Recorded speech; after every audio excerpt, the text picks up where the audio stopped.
Hello and welcome to another episode of the Lions Den podcast. Yes, you guys, it's two Lions Den podcasts in the same week. We had definitely to recap the weekend game, and obviously we had a game versus Pachuca. So we are here midweek. I mean, there's always football going on, so it's very exciting. And we're here to recap everything that happened in the Pachuca match. With the whole game here, we apologize for the delay. It's always something going on, technical difficulties, but hey, it's part of the podcast journey. So, my guys, Carlos, Louis, Jose, and Javier, how are we tonight? Very Happy well. that we won. We were almost this close to not making it. Hey man, a win is a win. A win is a win. That's all I care about this. Doesn't matter if you win by a mile or I an don't. inch. I don't think we were all that Yeah, close exactly. to not getting it. Yeah. I like how we all I have don't like think different we were. answers. I don't think we were but ever really all that same. close to. Yeah, well, because I think some people are I don't know, pressing the panic button. I think it's too early, to be honest, but I'm I one think of a win them. is a win. Yeah, Jose definitely is one. Pressing the panic button. I mean, we have 2 wins and a draw in 4 games. I think it's way too soon to. The word panic should not be even coming into the conversation. We just have way too high expectations. We're spoiled. Yeah, At this that point. ain't Yeah, that I agree with. Yeah. We're very, very spoiled. But we'll definitely get into what happened in that match. Obviously, our emotions are already coming out because it's the different start for Leon this season, but we'll definitely get talking into that. And obviously, we're not alone, so we have a special guest, so we can preview our next home game. Cesar, how are we tonight? Doing well. You guys you're lucky you get to see me my actual quarantine mode. I feel like for the most part, for most of the podcasts, I'm like, nah, nobody's seeing me. Nobody's seeing this beard. No one's seeing this hair. Like you guys were saying, I look like a Sunday league. Like a Sunday league football. I don't know what to do with this hair, to be honest, but glad to be here. Glad to talk Liga MX. Glad to talk Leon. I mean, Leon's they're a fun team. I know you guys are like, it was funny. Like Gatti was just like, oh, it's a close game. And all of you guys suddenly felt so like hesitant and worried. And I think there are a lot of Liga MX fans that wish they could be rooting for a team like Leon. So I don't know. I feel like you guys like, you'll bounce back. You'll be fine. As long as you guys figure out whatever is going on up top, like you'll be fine. If we're talking about bouncing back from a win, I think we're in pretty good shape. Yeah. You guys are okay. That was good. Definitely. Well, it's good to have you, Cesar. And obviously, we're going to do a little bit of a different pod. We're going to preview next game. And I think slowly from the preview, we're going to kind of backtrack into what kind of went on the Leon match versus Pachuca. Cesar, talk to us about just Xolos in general. I mean, it's been a team that has changed drastically. So many transfers in and out. Like, they've just been, like, puzzled, trying to figure them out. Like, their vibe, the style of play. I don't know if they actually have one. But talk to me about overall what's happened from, obviously, the canceled season to now, and what can we expect? I mean, if you're talking about Xolos right now in the second half of 2020, I think I've made this joke beforehand, and I'm kind of saying it like tongue-in-cheek, but I think you kind of have to call him Xoloretero. You know, I think you kind of have to recognize it because, I mean, for a short summary, for those who don't know, so Grupo Caliente, who owns Xolos, they bought Querétaro in late 2019. You're wondering what they're going to do with the team. There were whispers like maybe they'll sell Querétaro at some point, ahead of the 2026 World Cup. Maybe the team will be worth more at that point.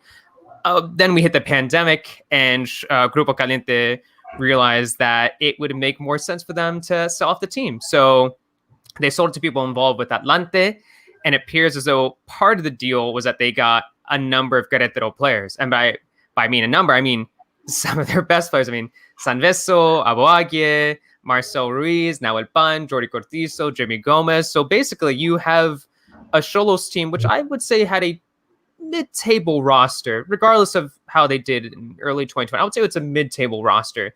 To now, everybody's talking about them like they're potentially a dark horse. But of course, when we talk about Liga MX, we always have to remember, and I feel like it's just something we always ignore. We always ignore the fact that Liga MX plays very, very short seasons. So the big question for me is, you now have Pablo Guede, this manager who got a lot of attention late last year for what he was able to do with Morelia. RIP.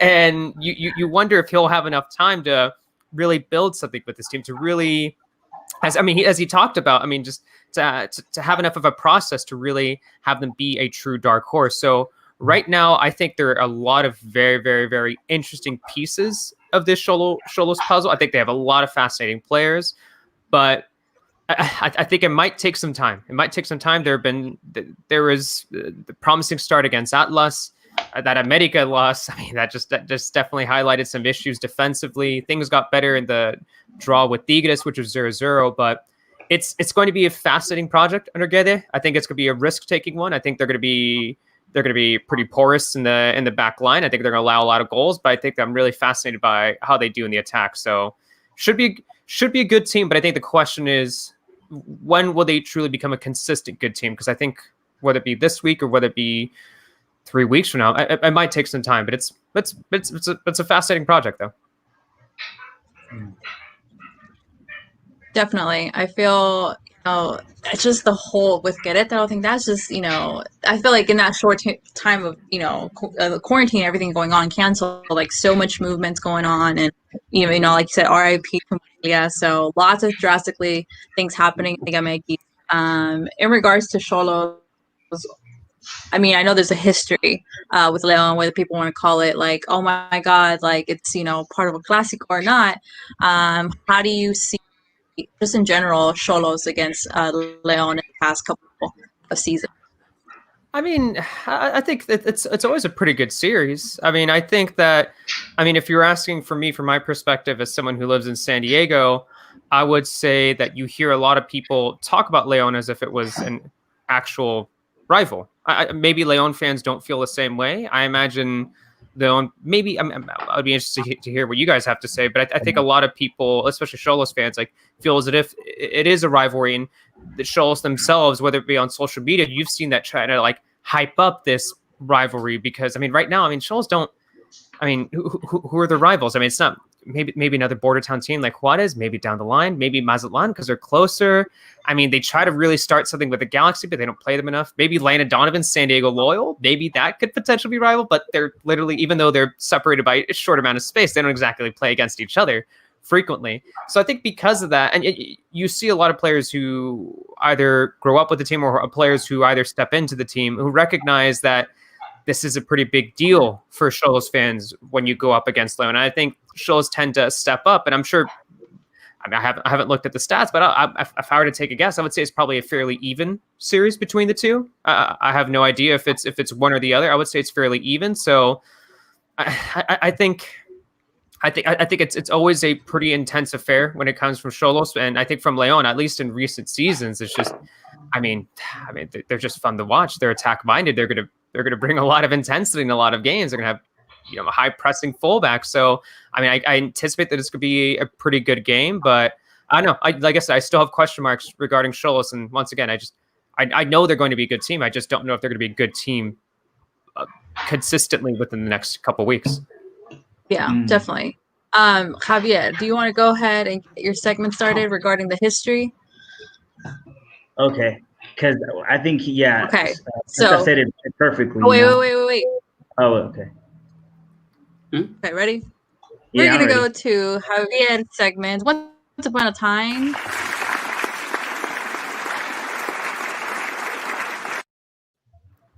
Now you may continue.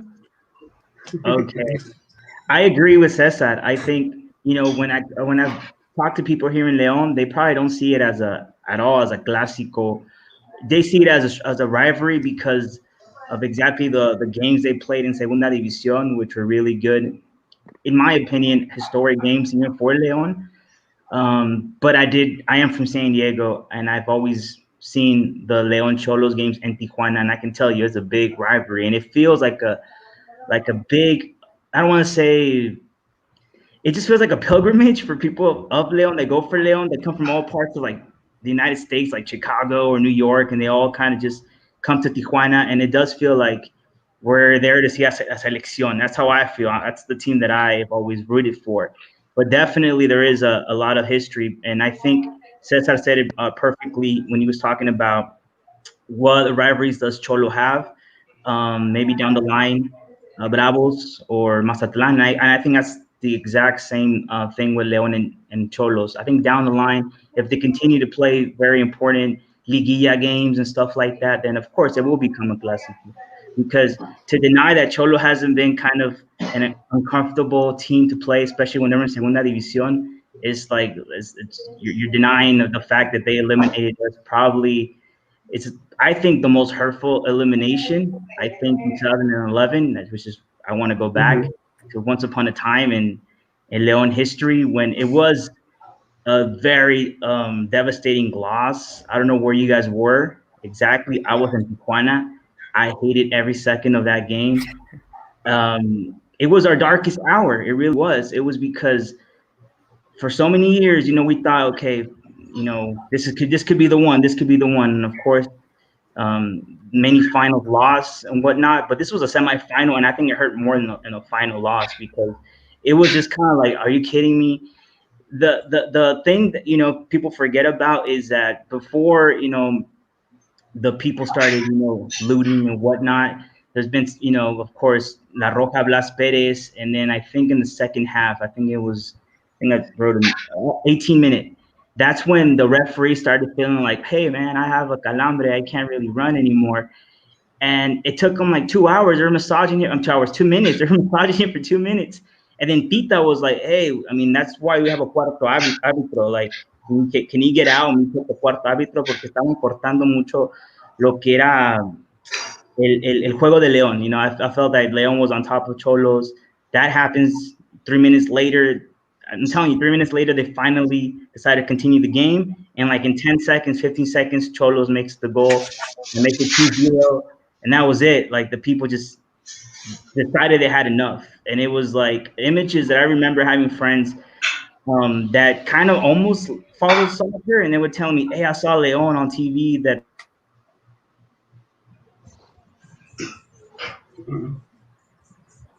You're muted. Javier. You're muted, We can't Javier. hear.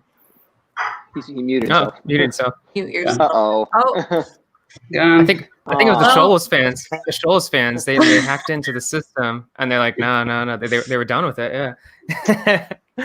Man. oh, Javier, it was in the middle of everything. Hopefully we'll get Javier back. Go on. I know, I'm just saying, like, just when he was getting to the good part, then. No, he does have some good points. I mean, he did have some. Also, he does have some good points. So I feel like, I think kind of building off what he was saying, just like at least for me, like I feel like I've been learning a little bit more about Xolos like since I moved over to the San Diego area in 2016, and like I know you read about it, you've seen just like some pretty intense playoff series, and you hear a lot about, especially for Xolos fans. I think like Javier was saying, like I think it all builds back from what he was saying back in 2011. Was it when Xolos before they won their title? It was like this series started in the Ascenso. So like I feel like I don't know, like this is definitely something that's existed for quite some time, at least and relative to to the history of Xolos, because they've only been around since 2007. So this is stuff. I think it's definitely a fascinating series. Yeah. In terms of like a serious rivalry, though, the hostility definitely comes more from the Xolos side than from the León side. They are in more desperate need of a rival, of a natural rival. They don't have a natural rival, so even an unnatural rival. They're just in desperate need of a rival, much more so than we are. But they definitely get heated when up there in Tijuana when these matches happen. In all of my travels, that was the closest I really came to ever getting involved in, unbeknownst to me and involuntarily in any sort of violence, was when La Masacre, the barra of Xolos, just came in full force to attack the Porra de León, los de arriba. Their QR code is there at the bottom, by the way. They invited me to an event to just sort of a get-together before the march into the stadium, and here comes La Masacre with armas blancas and ready for a brawl, and they take this, they consider it a rivalry. They take it very seriously. From the León side, I'm not that sure. I mean, we've had natural rivals much longer. We don't really need them, but it's definitely been a hard fought and a kind of a hostile series, especially in the last decade or so. No, definitely great. I think the Estadio Caliente, it's fascinating. It's just, I shouldn't say fascinating. It's unfortunate, actually. It's just that, like, you can definitely expect I don't know, like some post-match fights. Like it's unfortunate I have to say that, but it's just like every time Xolos would host Leon, like, and it was for someone who's, it's like, it's always in this like little plaza. It's like there's like the supermarket like right next to it. Yeah, I don't know why. That's exactly where it happened. Yes. Okay, yeah, there you go. This was before the match, but yes, I know which plaza you're talking about. Yeah, it's like a little supermarket. It's like for some odd reason it's always there. Like, but it's like you can kind of expect like Xolos and Leon fans to just kind of like, I don't know. It's unfortunate, but I think it does highlight a lot about how the intensity of these games. I mean, obviously it's different now because fans aren't going to be there. I know there's going to be a away game for Xolos, so it's going to be over in Leon, but at least from the Xolos perspective, at least for me, my experience over here in San Diego, they definitely treat it much more seriously. But I'm sure, yeah, if I was to take a guess, I'm sure Leon fans don't see it as a big rival. But perhaps more of a complicated match, but maybe not a big rival. You know, not a big rival, but definitely a game that maybe down the line can become, I don't know, one of the most important games Leon plays every tournament. You know, because I think Leon is also in look for a clásico. If we're kind of being honest, we're trying to make a clásico, I guess, with Celaya because they're in second division. Irapuato is gone. There's no more Irapuato. So. Back in the day it was Unión de Curtidores, and even way more back in the day it was Guadalajara, and even you could say Atlante. But right now, I think way more. Yeah, it was, way like 1947, like like that was a clásico for León. But I think today, Tijuana is a team that I want to beat them always because I have a lot of friends in San Diego who go for Xolos. So for the people over there, los leoneses que están allá en el otro lado, I think they do see it as a big rivalry. But if you talk to the people here in León, I don't know. I don't think they even care that much. But yeah, definitely. I've had many experiences of going to León Xolos games in Tijuana and having to stay like an hour before the game, or telling me, "Hey, you can't wear that sarape because people are gonna want to fight you or something." I'm just proud to be from León. I have like my León stuff, and yeah, you can't really enjoy those games like that. It's a different game. That's why I'm saying, like, maybe down the line, maybe they play more liguillas against each other, or I don't know. Maybe then we could start talking, because those clásicos are born. They're born out of having really, really good epic games, and yeah, and especially the fans not liking each other. That's a big other aspect, and I'm telling you, they don't love us in Tijuana. So. I know that. Yeah, like just really quick, just from my perspective, I feel that it's not really a clásico or anything. But if you ask me, would I feel okay losing to Xolos? Definitely not. Like I don't want to lose to them, but I don't feel at all. But I don't feel it is at that level yet to be called a clásico. So it's not. It's like with Pachuca. They try to say hermano mayor contra that. No, man, we don't. I think I'd rather see León beat. Like I'd rather go see a León Xolos game than a León Pachuca game. I saw # Martinez Bowl yesterday. I laughed at that. I know how you guys feel about that, but like, see, that's a clásico que quieren forzar. Yeah. I don't like it because we've had they've had epic, I guess, games, una final, some semifinales, cuartos, pero I don't feel the same about that game like others. I like Xolos is one, but like again, because I have friends in San Diego who are big Xolos fans, and it just feels good when León beats them because they all message me like, "Oh, damn you're a León fan," and whatever. But that's just my opinion. Yeah, it could become one, but what kind of like prevents it from becoming one is usually clásicos have some sort of like geographical reference, and like León is nowhere near Tijuana, so that's something that kind of prevents it too. But Tijuana is nowhere near anywhere. That's the problem. That's why they have so much struggle to get to feel like they have a natural rival. They're just not close to anybody. That's why we say maybe Juárez, maybe Mazatlán in the future, but those teams just don't have any. They haven't gained any ground, any footing in Liga MX yet. So it's just not. It's going to take some time. Those teams have much more of a chance to become a natural rival, super clásico with Xolos than León does. Just that geographical thing. That's never going away. You know. Yeah. Final thoughts. Yeah. Final thoughts. I think this is gonna be a little funny, but it's really true. I think our biggest rival in Tijuana is the pitch and not the actual team. Because we've lost so many players to injury playing there. One of them last 2 seasons ago, Andres Mosquera, who just returned last game, he tore his knee up. And then I think didn't Boselli also get injured once? Sebastian Mas. And Sebastian Mas. So many players. So many players that have gone down there. That's a very good point. Yeah. Very good point. Well, I hate playing there. And I think a lot of teams do. The injuries that's the only artificial pitch in the league. Like we never look comfortable. No visiting team looks comfortable playing on it because they're just not used to it. And they can't really prepare for it. They can't spend a lot of time preparing for one match a year. Yeah, it's just for not even just the injuries, just for that basic reason. Well, if we ask Xolos ownership, they'll say that there are hot springs underneath the stadium, which I don't believe. But anywho, I've heard that. I doubt it. Louis, you shared with us something that happened. Do you have something else to share with us in regards to Xolos so I can cue your segment clip? Yeah, absolutely. I got tons of stories always. Okay. So let's cue the clip and then you'll tell us the story.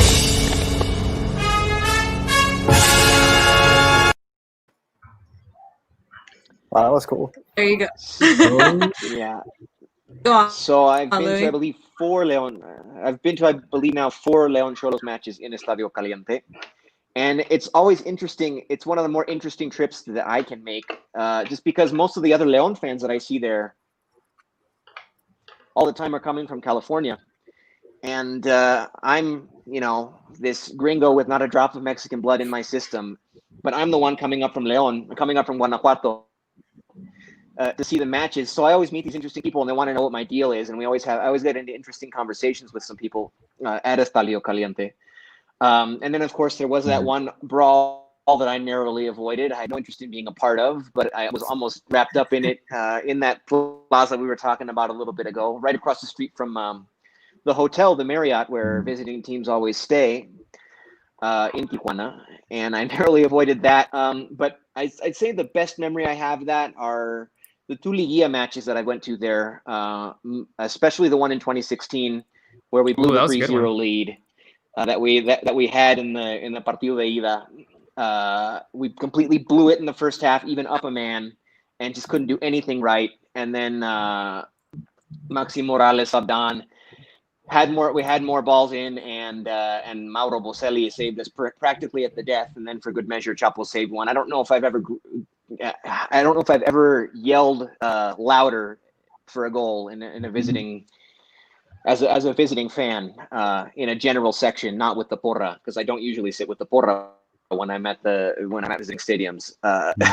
Startling people around me and just seeing them crushed because they knew that as soon as that first away goal fell, they were dead.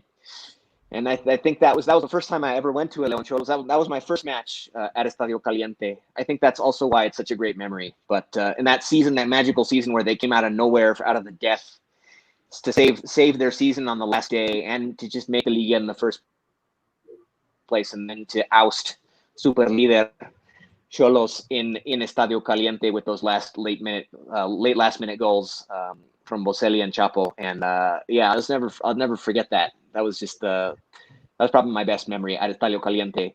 But then again, the Sambuesa goal. I know goal, that great strike. In the last time that we played there in Liguilla, the Cuartos against Xolos, that 3-1 win in Estadio Caliente, and that great wonder strike from Sambuesa that makes me miss him more even now that I think about it. I know. But yeah, no, lots of generally very, very good memories. I was right there trips too. Trips to see León play at Estadio Caliente. That 2016 one, I mean, that's tough because, once again, I've only been covering Xolos and going to their games since 2016, but I think the most electric atmosphere I've ever seen, or just the moment where the crowd has just erupted and has been this like ecstasy of celebration. Like the very, very most I've ever seen at a Xolos game was in that second leg, which you were at, which is really cool. When it was, I think it was Yasser Corona. It was Yasser Corona who scored the time.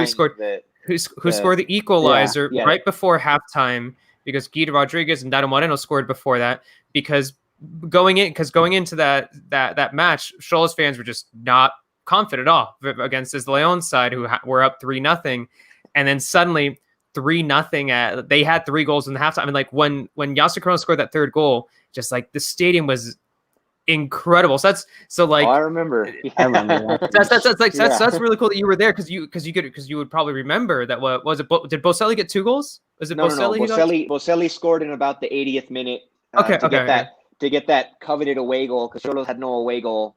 That's right. We got the away goal, so they needed to score 2 more to advance. So that's the thing. I'd never seen an ambiente turn so drastically and so quickly in a game, because they knew as soon as we scored, yes, they were going through with that 3-0 result based on table position, obviously, but they knew as soon as we scored our away goal that they were dead. And when it fell in the 80th minute, man, I've never, and me just like elated, like, did that oh my God, that really just happened.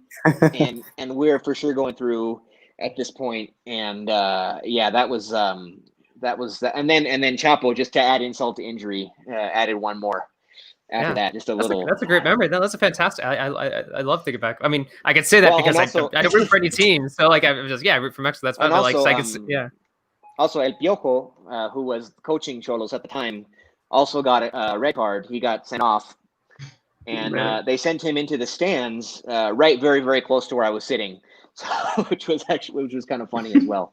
I think that was a game he might have actually like gotten an argument with a fan, because he tried to go into the stands, and then he was like trying to yell instructions, and then like Xolos fans were yelling at him. But that's Piojo. I mean, I could talk a full podcast about Piojo and Tijuana. Yeah. Those were his days. I really miss Dido, but that's a different talk. Jose, we're gonna come back to your stat. Let's just go ahead and do predictions, because that is on a timeline. Before we start doing predictions, let's cue the clip, because we're actually having it now.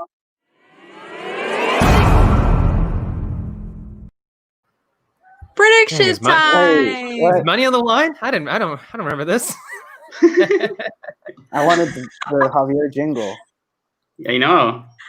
I've been trying to convince him to record it, but he hasn't been cooperative with that. But maybe we'll try and be more persuasive. While we get Javier back, it's prediction time. Let's go ahead and get our predictions for this match. Let's go ahead and start off with Jose this time. Jose, your prediction for Leon versus Xolos home game. Go ahead. I'm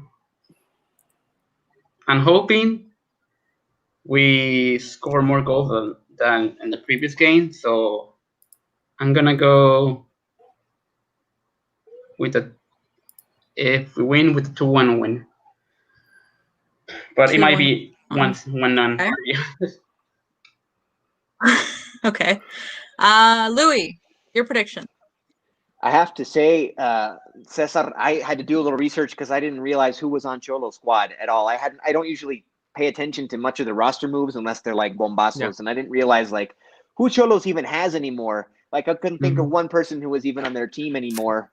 So then I looked at their roster and I realized, wow, they have everybody from Gallos, who made Gallos like a relevant team again. Xoloretero, like I said, all through 2019. Like Fabian Castillo is there again, and all these other dudes like who have caused us fits. We did pretty well with those Querétaro sides, admittedly, but I mean guys who can cause fits. So I feel like what you said was true. That team can explode at any time, and start to be really good. I don't think it's going to happen this week though. I think our playing at home is going to be a major factor. I think we're going to start to find our rhythm again, even a little bit more than we did against Pachuca, and I think we're going to win 2-0. Okay, 2-1 Jose, 2-0 Louis. Javier, now that we have you back, give us your prediction. I'm sorry. Well, prediction time. I'm sorry. Gotta work on that jingle. You guys gotta help me write it. I've been saying 2-0 for like the last 2 prediction times. I'm gonna continue to say 2-0. I'm gonna get it right eventually. I think 2-0. I think it's un resultado that I want to see, maybe because it'll bring confidence. So yeah, I think I'm gonna go with 2-0. I want to say 3-0 because it's Xolos, but I'm gonna say 3-0. I'm gonna say 3-0. Yeah. Go big or go home. Let's make it 4? 5? 5. No, no, stop. 6-2. You're gonna go back down. Okay. 6-2. 7-0. 3-0, Javier. That's what he said. 3-0. 15-3. Let's go with Carlos. Your prediction. I'm going to go 2-0 Leon as well. Just because I don't think Xolos has found their groove yet. As Louis and Cesar said, they have a really good roster that can explode at any time. But I think right now Leon is on the way up, especially after recovering Fernando Navarro, who was a big absence. He made a huge difference when he came off of the bench at Pachuca. Like, our offense started clicking right away, and you wouldn't even think of that because he's a defender.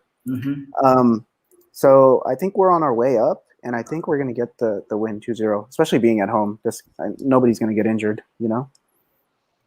Okay. Hopefully. 2-0 as well. Knock on wood. Knock on wood. Knock on wood. Yeah.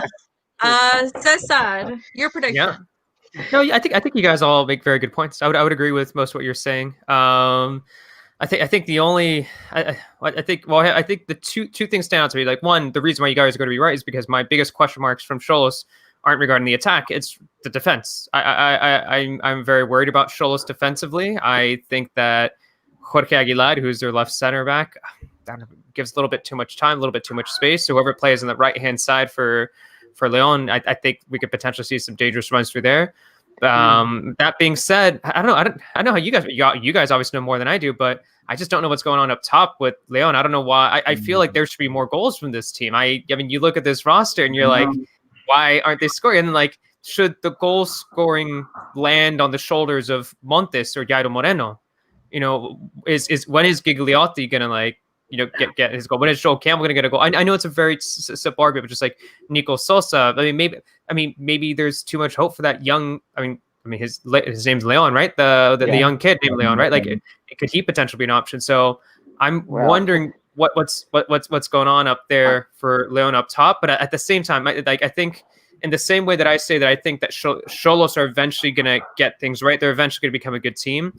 I think in an even quicker fashion, it's only a matter of time before Leon starts clicking more in the attack. I mean, for what you've seen in 2019, for what you've seen early 2020, there's no reason why they shouldn't be scoring more goals, and it's only a matter of time. So that, coupled with Xolos' defensive issues, and I do think that they do have defensive issues. They're going to continue to have defensive issues. I'm going to say it's a 2-1 win for Leon, and I think that Xolos are still pretty powerful in the attack. I now El Pan can create a goal out of nothing. I think he can definitely create a goal out of nothing. Bolaños can potentially do something pretty magical. He does it every now and then. Maybe Marcel Reese is going to get another start, and he can kind of help with some creation, some really clever through balls. So I think there's enough there for Xolos to get a goal, but I just don't think that they can hold Leon back. I know there's a Leon side that haven't done as well as I would like them to in the attack in the final third, but I think that there's no reason why they should get a couple goals here. So I'll say 2-1 Leon. Let's go. Yeah. One. And before you leave, I'm going to give you my prediction. Just saying. You're changing your prediction? Well, 10-0. 10-0. Let's do it. 15-0. It wasn't. I missed his look. It wasn't. So I'm gonna go with 2-0 because I really want to win just 2-0. I've been saying it for come on, Javier. Javier, next time you don't get to change, okay? Javier. I'm gonna go with the 1-0. I'm gonna go with the 1-0. I've been really shooting high and ambitious, and it's not happening. And I think it's gonna be a close game. Leon has been getting a lot of goals, so I'm gonna go with the 1-0. And with that, Cesar, I know you have to go, but we want to appreciate you for joining us today. Gotta literally watch apologies Xolos for the delays. Yeah, definitely. But thank you so much for joining us. Hope you enjoyed, and we'll have you back soon in another preview recap. We'll figure something out. Of course. Thanks everybody. We'll see you in the liguilla, bro. We'll see you in the liguilla. All right. Thanks again, everybody. And I'll see you in SD when I'm back in SD. Yeah, for sure. Thanks, guys. Yes, Yeah. so now we're back. Before we are gonna recap the game, quickly just to finish off this preview for the game. Jose, we're gonna go with you for your stats, and let's cue your segment clip.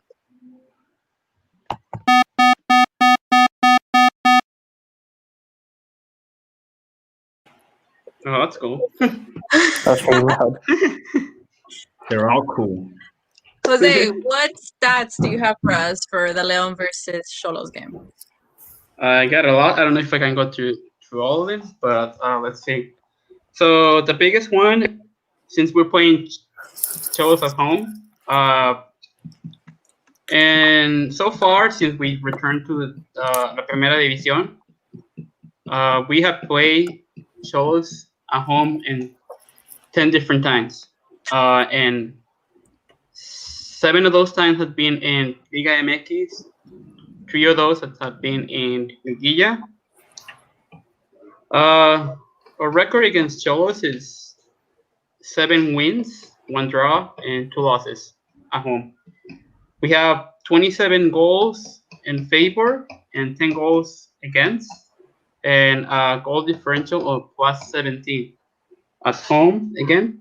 And our top scorers, when we play at the Estadio León, are still on the team. So I haven't counted the past scorers. It's just whoever's still on the squad.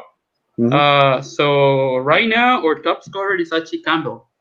So he scored 2 goals, I believe, on the last game that we played against them. In the playoffs? No, Liguilla. it was the Liguilla partido de vuelta. Right. In the cuartos, yeah. Yeah. So that's the last game, right? No, we, At home, we played them. at At home home. it was, You're only talking yeah. about at home. At You're home. talking about Yeah, at not, home. Okay, yes. not away. Yes. Yeah. Because we're playing at home. So that's why I'm only bringing it home. Okay, yes. So he's the top scorer with 2 goals. After him is Montes with another 2 goals. And on 3rd and 4th, Navarro and Nacho Gonzalez. And our top assist leaders for this matchup at home are Chapo Montes with 4 assists on this match at home, and Mena had 1, I believe, and then Navarro 1. Apart from that, if one more thing, if Ambry repeats the lineup,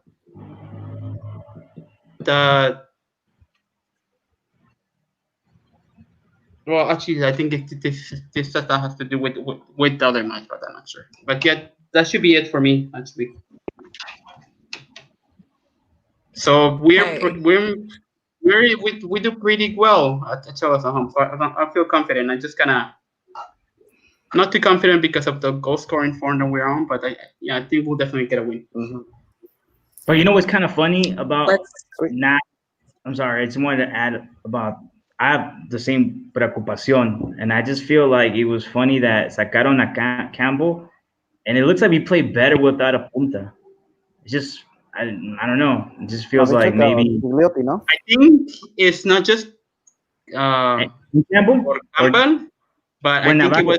it was because of what Navarro brought in to the game. Yeah, who went out for now? Gigliotti, no? Yes, it was Gigliotti. Gigliotti. Right. Yeah, because Campbell stayed on as basically as our striker, yeah. which we haven't really seen Yeah. him do, and have talked about a lot, but had never seen. Yeah, a chance, Mm-hmm. but you know. Yeah. Well, we will see what happens at home versus Xolos. And now, in order for us to kind of help us talk about what can we expect in regards to lineups and everything for the Xolos game, I know we kind of did this little bit inverted, but Carlos is going to give us the club team news prior to this past matchup against Pachuca. So let's just go ahead and cue that.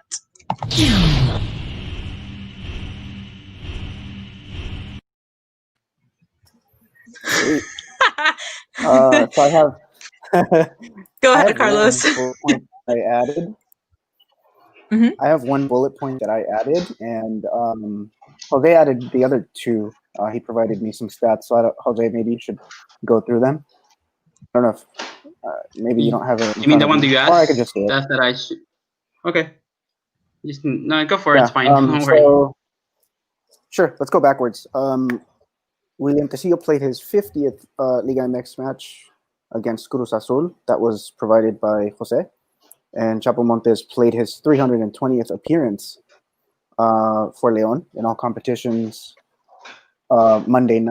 Tuesday night. Yeah. And then the big news was Fernando Navarro and Nacho Gonzalez being back after, obviously, the COVID thing that they caught. And that was pretty much it. Can you give us the lineup for the match? Yeah, the lineup. Okay. So let's see. We had a couple surprises, actually. So we had Cota on goal. The back line was Osvi Rodriguez, Steven Barreiro, William Tecillo, Avion on the right as a right back.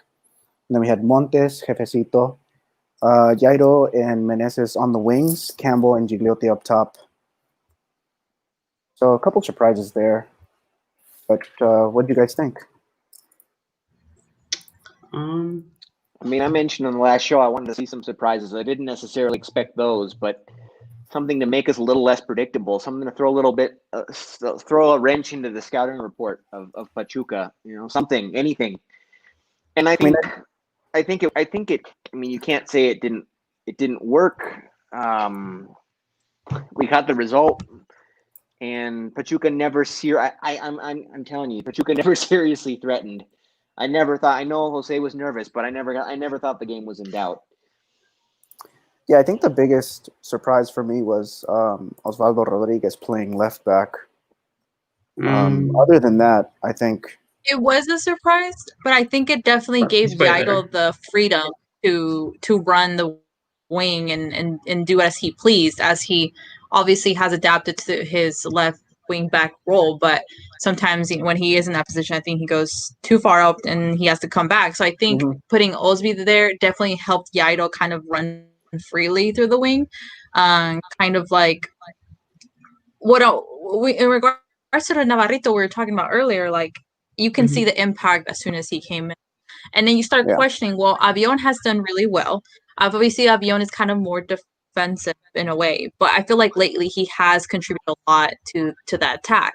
So you see a Navarrito that, as much as he does defensively, I mean, you saw him towards the end of the game. He was like up there, like another freaking striker up there. Like, it's kind of like, what do you sacrifice? What do you sacrifice in regards to having either or? I don't know. I think Javier's back. I'm so sorry, you guys. No, you're fine. You're fine. You're good. But I've been hearing everything on Periscope. Yeah, speaking of... Subscribe on Periscope. You want to go ahead? Go ahead, and you want to comment on what we're talking about? What were we talking about?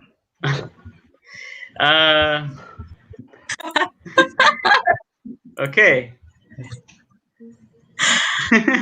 No, I mean, we were pretty much talking about the lineup and the surprises. Surprises lineup. I think I left off trying to kind of having like Ozzy as a left back. Yeah, and because I do think Navarro brought a lot when he was subbed in. So I don't know, maybe he should start with Navarro. I think he should, or is he gonna do the same thing, sub him in? I don't know what he's gonna do in terms of if he's gonna repeat. Gigliotti, I don't know. I think they're gonna keep on, starting him until he does something. Yeah. He needs that confidence. I don't have anyone there. He needs to score. Yeah, I was gonna say, I think giving him time but you can also see the similarities between him and Leo Ramos. I feel like I've appreciated, some things that Gigliotti has done, but I definitely expect more. I feel like in the last attacking third, we lacked so much capitalizing opportunities, and just like, that's why this show is called the Chapo Montes show, because it was just him running everything. Like, we can't solely depend on him, and I feel like, I want to be wrong, and I hope Gigliotti is not another potential Leo Ramos case, but it's just I need more. And I don't know if that's just me lacking patience, but, I think, like Louis said perfectly, we're spoiled. Leon has spoiled us, and we expect so much from them and have them on a pedestal. So, I mean, at this point, regarding other starts of the season, I mean, we don't have as many goals as we have before. And it's worrying to a point, but I think it's just in the last attacking third, we need to do better. So, yeah. So, in my though, for sure. Yeah, okay. So I think so. So first of all, in regards to the starting 11, I mean, I was surprised that he started Osvaldo, but at the same time, no, because we've seen Ambris play Osvaldo there before, so it's not surprising. What I was surprised to see, though, is not to see Jairo on the right wing. See, I mean, he's played it before. I think like a few, maybe like 3 times I can count. I mean, that he started there anyway. But that's what I was kind of surprised, like to see Jairo on the right wing, and then because like one of the lineups that got leaked, at least like by one of the journalists in Leon, like it was pointing to the opposite, like to him probably being, I don't know, it was Osvaldo's a left back, and then Meneses was on the right wing, and then I don't know, Jairo was still on the left. So I was surprised to see him on the right, but then you're right, like he gave him freedom by putting Osvaldo there. He pretty much was everywhere in the whole game. I think even once he probably was playing a left back at 1.2. He probably played like left back, left winger, right winger, center. He was everywhere. And I think about Gigliotti though, I think they're probably gonna continue to start him, but we definitely do need more from him. Like he had at least like he had at least 2 chances. One was kind of like difficult because the ball came at him, like there was like nothing in it, so he headed it and there was like no power on it, so he literally just gave it to the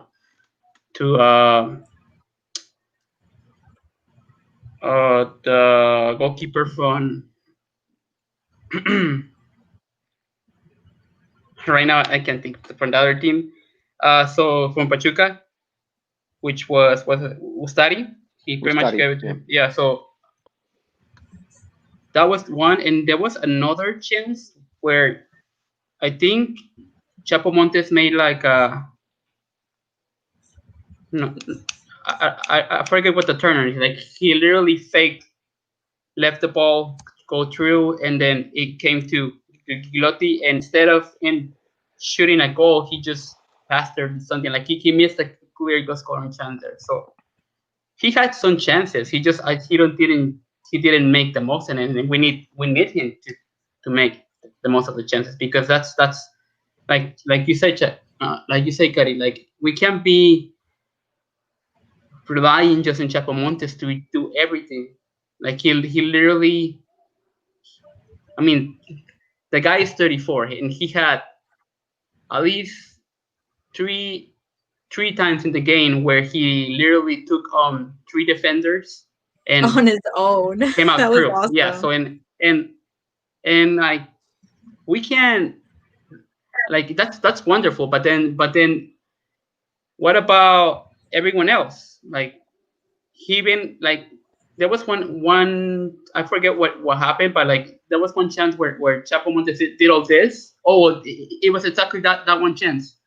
He dribbled past all 3 Pachuca defenders, but then when he passed the ball, they literally just wasted that opportunity. Like they literally just passed the ball back, and the chance and the surprise attack was wasted. So it's Yeah. That's why I so think Jairo Moreno, the way he scored, very cold blooded. That's what we need. I think we do need. You're right. We can't all just darle toda la responsabilidad yeah, a Chapo. like You know what I mean? You're right, and especially the forwards. They're the ones that most needs to I step feel up. like sometimes instead of shooting at the goal, like no sé, like what happens, like le tienen miedo o qué, lo que like they pass the ball instead of shooting at the goal, and that frustrates me so much. Like just shoot at the goal. Like if it's not a goal, if you stop it, then oh well, but at least finish the play. And I Yeah. think that's another reason too why. Like, but that's what I got from. Yeah. Well, our goal came out of relentlessness. It came from Mm. relentlessness. Mm. And It did. with the quality that we have up front, no matter who's up there, I mean, we have quality up front, even with the absences. And if you combine that with relentlessness, sooner or later someone's going to get a quality shot opportunity, which is what happened. Yeah. And Jairo capitalized. That has to be the game plan. Relentlessness. I mean, it's hard to. Yeah, I get it. It's hard to press He's that lacked that way the entire whole game, game. but I mean, we have quality up front. With that relentlessness, we're going to get more shot. We're going to get more quality shot opportunities. Yeah, I understand. Like finish the play, shoot, but a lot of the opportunities we've been getting have not been quality shot opportunities like the one that we saw. So I just want, that's what I want to see more of. I want to see more relentlessness, and especially coming up against a string of teams that don't have great back lines, starting with Xolos. You know, unfortunately, Cesar was talking about, well, there's space to be capitalized on coming up on the right. Well, too bad Mena's not available. This might be his game to really capitalize. He's not going to be able to, but someone else is going to have to. And that's just what I want to see. I want to see more relentlessness. I want to see that tenacity finishing off those plays, because someone we look at the quality we have up there that we still have, that we have had, is still Campbell, Meneses, and Jairo all up there, just being relentless. One of those three is going to get a good shot opportunity. I think that's exactly what I want to see, because let's be honest, it's not going to be a 2019, the tournament that we had where we were goleando. It's not going to be that tournament. But we don't even need that anymore. I think we've proven that we can play better than any other team, but that's almost never enough. What I've seen in Liguilla that works is why did Morelia beat Leon? I think they wanted it more. I think that's the attitude that I think during this. But that's what it is. A regular tournament in Liga MX is just a long pretemporada. True. And I don't care how many points you make. If it is líder de goleo, if whatever, I just want you to qualify, but have that attitude and that spirit, because that's what we've been lacking in partidos de directa eliminación. You know what I mean? And you're right. I think the fact that we already played Monterrey, we already played Cruz Azul, and not Chivas, but like for instance, I think Tigres and America are probably like the last. Put Santos, the last three teams that I'm kind of just worried about. But the rest, I think, after Tijuana, it's Bravos, it's Atlas, and Necaxa. If we don't get at least, I don't know, 10 points from those three games, I guess you can panic. But like I said, I don't think at all any games in the torneo regular are for us to be panicking. I think we have only 2 goals, but we have 3 clean sheets, and I think that's that's something that we should talk about too, because I do think defense wins championship. I don't want to sound todo cursi. Yeah, it's a cliche, of course it is, but also, I mean, you can play hard and give effort on defense even when it's the same in pretty much any sport. In football, in basketball, like even when in basketball, when the shots aren't falling, you can still give a maximum effort on defense, and you're still going to have a shot to be in the game. And I think we've seen that through the first few matches, and it's kind of atypical. We're kind of used to like giving up a few scores, but always scoring more. I mean, that's kind of been our MO ever since Matosas. And, you know, that magical season, the 12 wins, yeah, we had a lot of shutouts, but that was a weird season that's never going to happen again. Yeah. I mean, since then we've been solid, but we always give up a goal or two. You know, we just make sure to score more. This season's been different, and I'm not going to say that I'm not encouraged. I'm encouraged, even if we haven't been winning. We've been winning by the minimal, but we've looked good doing it. I know it's not what we're used to seeing, but we've looked pretty good doing it, even against Cruz Azul, which was a really strange game. Yeah. We did not look bad. We looked like the better team for large stretches of that. Not getting quality looks in the final third, not finishing plays if you want, but looking pretty good on both sides of the ball. Yes, lost 2-0, but fluky ways. You know, the defense still looked pretty good in that game. Yeah, and it looked very good against Pachuca. 1-0 with Querétaro. You know what I mean? Yeah. Like, it's one of those things where I'm telling you, like, you're right. I think the attitude that León is going to show in these next couple of games, in the whole torneo regular, I think it's more important than el resultado and other aspects. I like the fact that goal with Jairo, it was a goal where I love the fact that he was very cold-blooded, that he and I think that's where the confidence comes from. I think that's why I hope they do play Gigliotti. I'm not saying he's our salvation, but if he can score one against Xolos, he will get a confidence boost. And I think that's what we're kind of missing right now.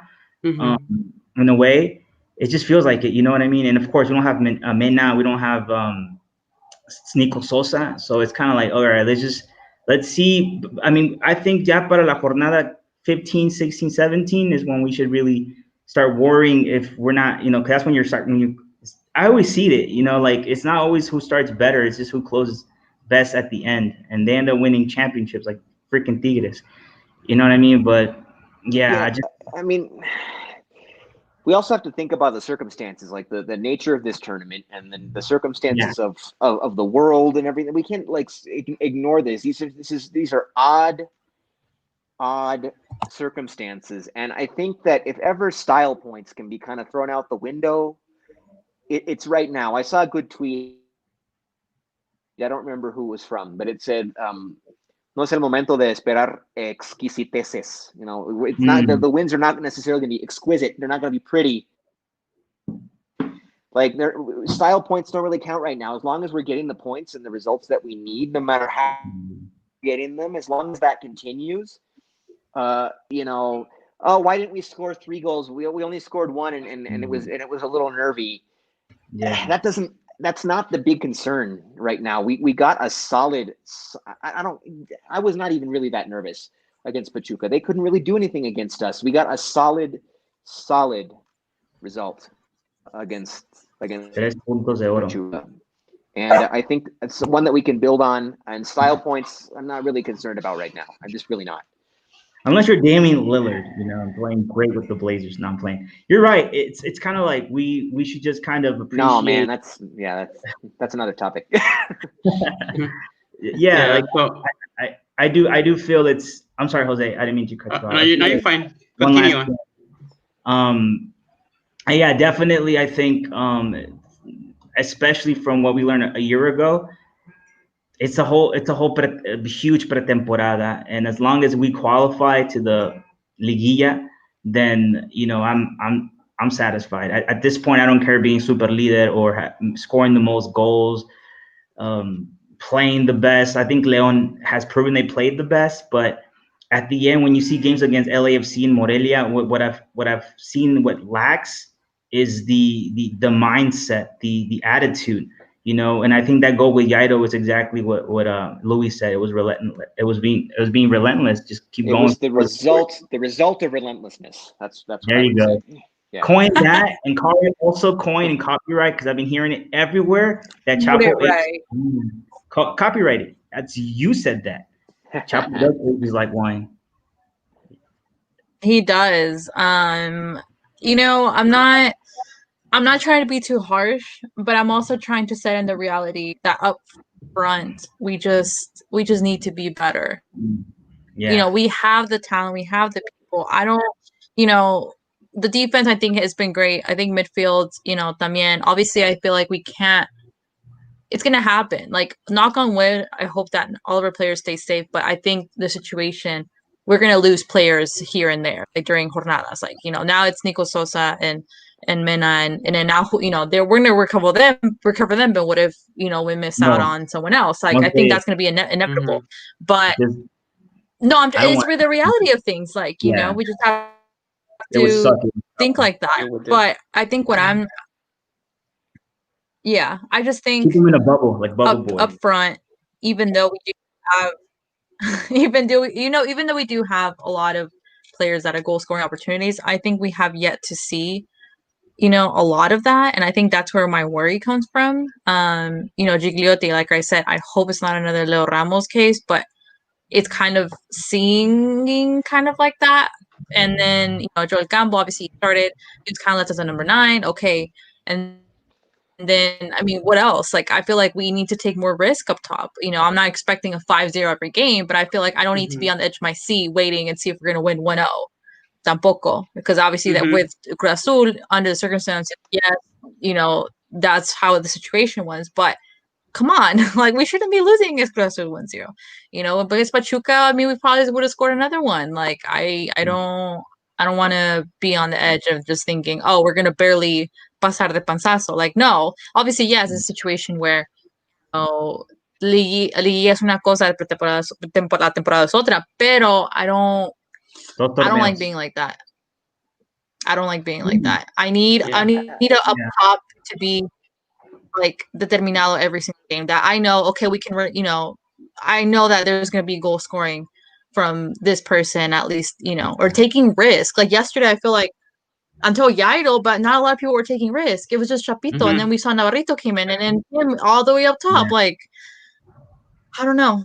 Maybe I'm on the verge of. I don't know. I feel like you guys are being just a little fatalistic. The law of averages is going to come into play, and guys are going to start to. I hope you're right. Guys are going to start to get the numbers that we're accustomed to seeing them get.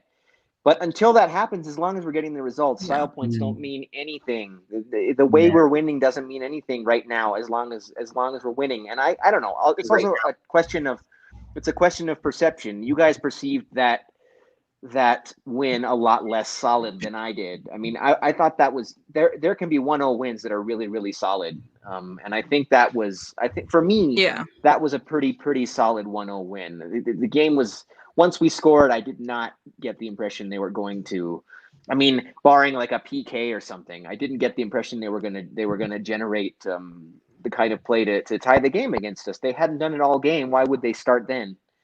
I mean, to me, it was a very, very solid 1-0 win, and I'm confident rather, that the law of averages will play out. Guys are going to start to get the numbers that we're accustomed to seeing. Yeah. And until then, just, I mean, yes, question the play and demand more, but also be very, very content with the results that we've gotten. Two wins out of 4, having not looked as dangerous as we're accustomed to at all on offense. I mean, I think that's pretty good. But looking great on defense. And while looking very, very good on defense. Yeah, I agree. Also, another thing, I also want to be the team, or I want León to be the team that people are talking about. Like, hey, look, they're son bien regulares, they're winning, you know, like I want that. But in the Liga MX, there's no such thing as someone being regular. Like, there's no reason why we should have lost to Cruz Azul. There's no reason why they just lost to Querétaro. But that's just like Liga MX. And as long as we're getting 3 points, I'm saying, like, yeah, we're creo que somos, we're spoiled. That's exactly what I think is going on. We want it to be the León from 2 torneos ago. I want that to be the case too, because I want people to keep talking about León, el equipo más regular, el que golea, el que gusta, el que gana. At this point, I just want to win. And once you get to the liguilla, then maybe, we should start playing like that. But right now, it's just about really, como dije, son 2 torneos. It's about getting points. But what I did like about Monterrey and against Pachuca is that attitude that I thought it was going to be another draw or even a loss. And at the end, Leon ended up getting the win. And I think come La Liguilla, that's the attitude that we're going to need. That's the attitude we're gonna need, because that's what I did not see with LAFC or Morelia. Well, and also just real quick touch on the style points thing. What has playing pretty really gotten this version of Club Leon to this point? I mean, it's gotten us a lot of alegrías. I'm not gonna lie. I mean, a lot of happy nights after big wins and dominating wins and playing just in such a beautiful way. But what has it really gotten us? I mean, Tigres, nobody likes them. Nobody likes watching them play. I hate even using them as an example. Nobody likes watching them play. But it's effective as all get out.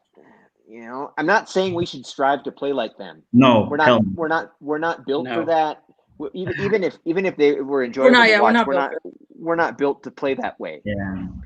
But they en route to how many titles is it in the last 5-6 years, whatever? They got like four, five, whatever.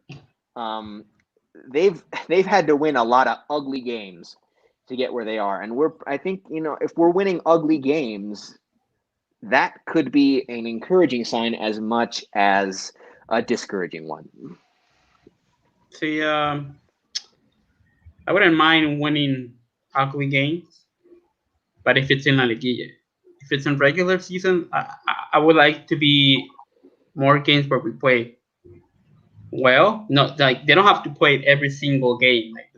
Like that's like you mentioned, like that historic sequence was like, it's probably a one time or something that we will see, but probably not on our lifetime anymore. Again. So but there's something to be said for winning pretty in the regular season. Then you get the Liguilla where it's different and you're not accustomed to having to win ugly. I think we suffered from that. Yeah. In our failed title run. I think we really suffered from that once we got to the final. Even against the America in the semifinal, those were ugly games. We barely squeaked through, and then in Tigres we just couldn't do that anymore because we weren't accustomed to winning that way. So I think it's good practice. I think it's encouraging to see wins like that, even starting in the regular season. I know you don't like. I mean, we want to be imposing our will in our game in the regular season, but it's okay that we're not. That's what I'm saying. And here's another thing about Leon is that people already know how Leon plays. And it's kind of like, I feel it's more like this. When Leon plays another team, the other team does their homework and they try to, and Leon doesn't do that. Leon just continues to play their own. I wish Leon wasn't like that. And that I wish they would study all of their opponents and be like the way people play against Leon. You know what I mean? So I think that's another thing that Nacho Ambriz has to really prepare. And have surprises, I guess. There's going to be games where we're going to be, I think, cuando más abierto. There's going to be games where we're not, and I think it's all in terms of who's in front of us. And I do think that these games, for me, are more important because you're right. If you think about in la época de las 12 victorias, we were so used to playing like that. And then once they found a way to stop us, we didn't have una respuesta when it came to the pressure and also the lack of I don't know, I guess the lack of, I don't want to say leadership or the lack of, but just the lack of trying to figure it out, and we didn't have that against Tigres. Morelia wanted it more. And with LAFC, it was like the same thing. And I think that's what we need, a change in attitude and confidence. I think these two games against Pachuca and Monterrey, I know against Cruz Azul, it feels like, is this the Leon we're going to expect? But the positive I keep seeing is our defense has never looked better, and that used to be always our number one concern. Yeah, I mean, also having to play these close games. I mean, we've gone on these stretches where we played so well, looked so good. They just get out there. This happened against in Morelia and Liguilla, like you're saying, Javier. They just figured they were going to win because of who they are, not because of how they play. And if they have to struggle a little bit, to get these results and grind them out, I mean, I don't know. I think it could have a positive effect. I know nobody likes to see it. And it's nerve-wracking and it's uncomfortable. And it's very rare when a team actually wins playing like you said, it's getting style points and goleando. It's very rare, especially in Mexico. I can't think of a team that, again, except León de Matosas, but I can't think of another team that arrastró con el torneo regular and then also in Liguilla. It's very hard. It's always been teams like Tigres or Chivas, not playing the best torneo regular, but knowing how to play liguillas. That's just been the success to many teams becoming champions. And at this point, all I care about is la octava. I don't care about being super líder or anything else, if that makes any sense. Yeah. Well, we shall see what happens in hopes that somebody's kind of keeps just switching it up. I think, we have the players for it, and I think a lot of teams they know how we're playing. I think that's where we kind of struggle to break through that, but we will see what happens in this next home match against Xolos.